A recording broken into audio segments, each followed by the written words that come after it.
मेरे YouTube channel ज्ञान underscore share के सभी दर्शकों को मेरा सादर प्रणाम।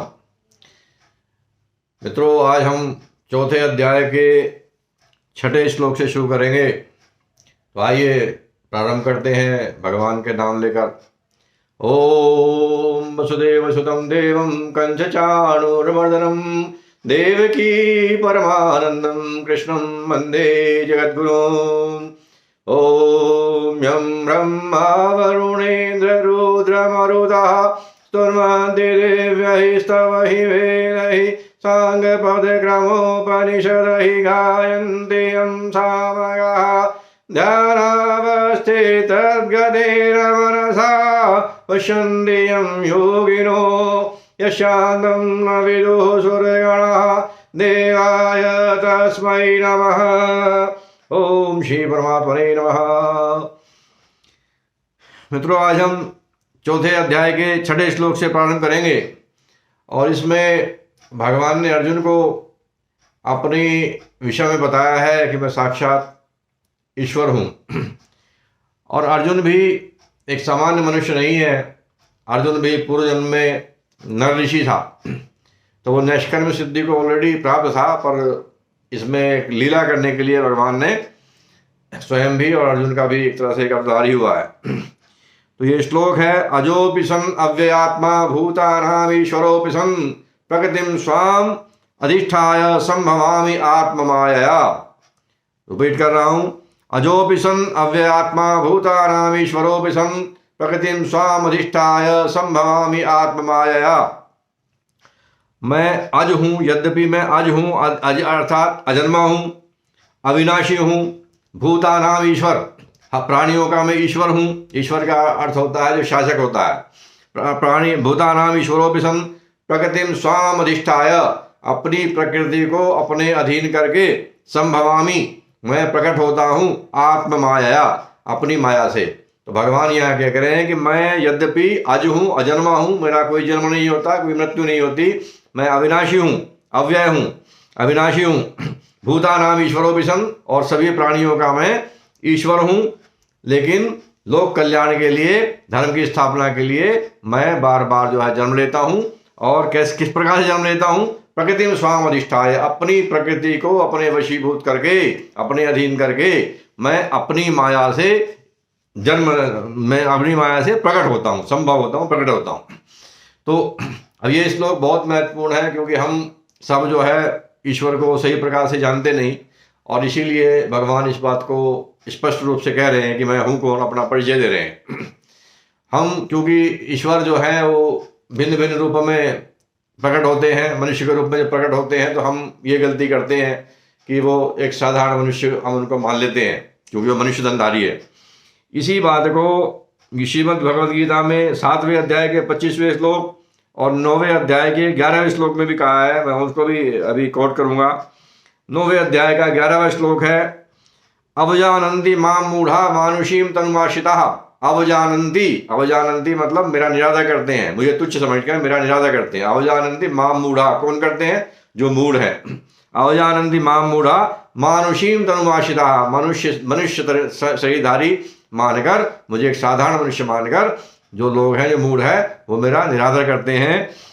मानुषीम तनुमाश्रिताः परम भावम अजानन्तो, क्योंकि वे मेरे परम भाव को नहीं जानते। परम भावम अजानन्तो मम भूत महेश्वरम, मैं सभी प्राणियों का ईश्वर हूँ, सभी प्राणियों का मैं ईश्वर हूँ, शासक हूँ। सब कुछ मेरे से ही जन्म होता है, मेरी से ही सब सत्ता पाते हैं। इस भाव को न जानने की वजह से मुझे लोग जो है केवल एक आम मनुष्य के रूप में गलती कर देते हैं, और वो एक तरह से मेरा इस प्रकार से निरादर करते हैं।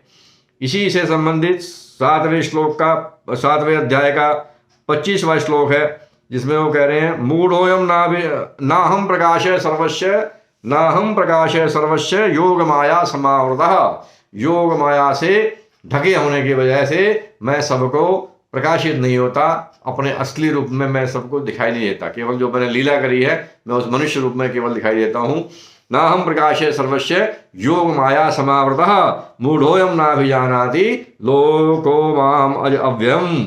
ये लोग जो है, ये मनुष्य लोग जो हैं, ये मुझे मूढ़ है, मोहित होने की वजह से मुझे जानते नहीं है। और कौन से, क्या मेरा स्वरूप है, क्या नहीं जानते हैं? लोको माम अज, कि मैं अजन्मा हूं और मैं अविनाशी हूं। मेरे स्वरूप को, मेरे रियल स्वरूप है कि मैं अजन्मा हूं, मैं अविनाशी हूं, मैं लोगों को, संपूर्ण प्राणियों का ईश्वर हूं। इस भाव को नहीं जानते, क्योंकि वो माया से योग माया समावृत है। तो जो माया है, वो माया का जो पर्दा होता है, वो पर्दा मूढ़ों के, जो मूढ़ हैं, जो अज्ञानी हैं, उनके सामने वो पर्दा पड़ा होता है। उनके मेरे बीच में ये योग माया का पर्दा होता है। तो इसमें भगवान ने जो चौथे अध्याय का जो हम छठे श्लोक जिसका हम वर्णन कर रहे थे, इसमें दो प्रकार की जो ईश्वर की प्रकृति है उनका वर्णन किया हुआ है।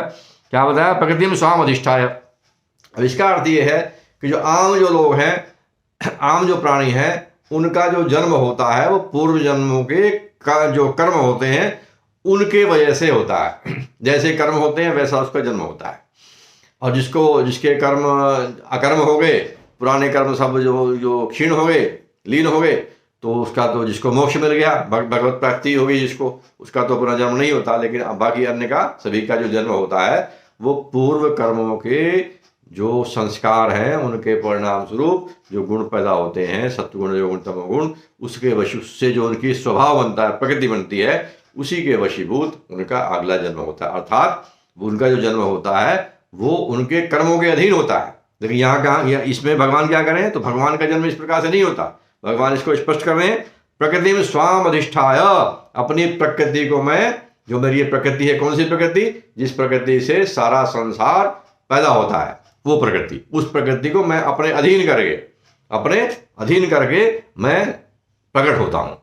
तो वो, क्योंकि भगवान कोई ना तो कर्म करते हैं, ना ही कर्म से लिप्त होते हैं। न माम कर्माणि लिप्यन्ति न मे कर्म फले स्पृहा। पहले, इससे पहले अध्याय में बताया कि ना तो मैं कोई कर्म करता हूं और ना ही कोई कर्म मुझे लिप्त करते हैं। लिप्त करने से अर्थ वही है कि मुझे कोई कर्म बंधन नहीं होता, और उस कर्म बंधन की वजह से मेरा जन्म नहीं होता। मैं तो अपनी योग माया से, अब दूसरी जो शक्ति होगी, भगवान की प्रकृति होगी, वो होगी योग माया।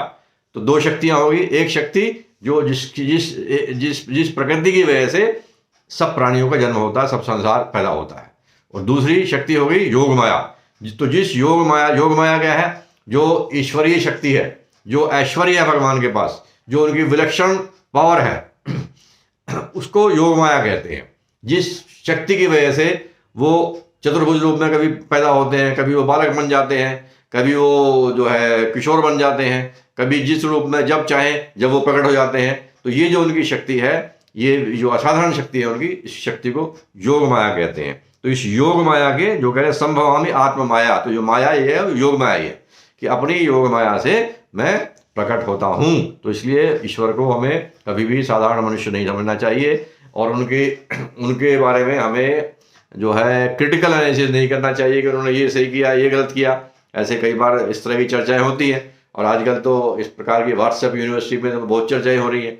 कई बार चर्चाएं होती हैं कि रावण जो है बहुत चीज़ों में भगवान से महान था। इस प्रकार की चर्चाएं लोग करने लगते हैं, तो वो भूल जाते हैं कि रावण के पास जो भी शक्ति, जो भी विलक्षणता, जो भी प्रतिभा, जो भी ज्ञान था, वो ज्ञान का स्रोत क्या है, उसका सोर्स क्या है? तो उस सब स्रोत का यद यद विभूतिमत्सत्वम श्रीमत ऊर्जितमेवा, किसी के पास जो भी शक्ति, जो भी सामर्थ्य, जो भी प्रतिभा है, जो भी वैभव है, जो भी बुद्धि है, वो क्या करें?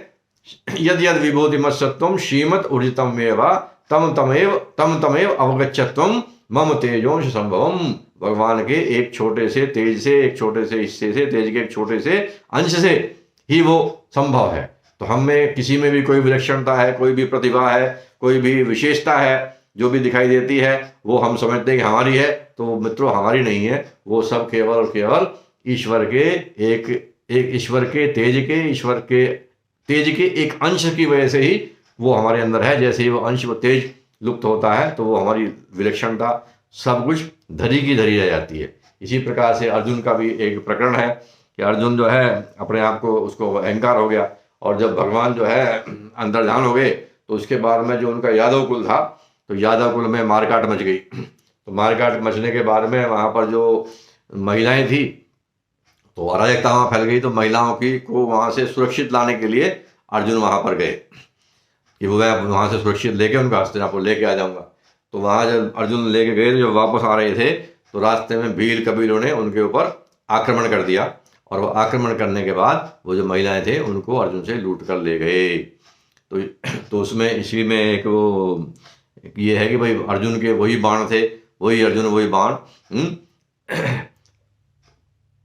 तुलसी नर का क्या बड़ा, तुलसी नर का क्या बड़ा, समय बड़ा बलवान।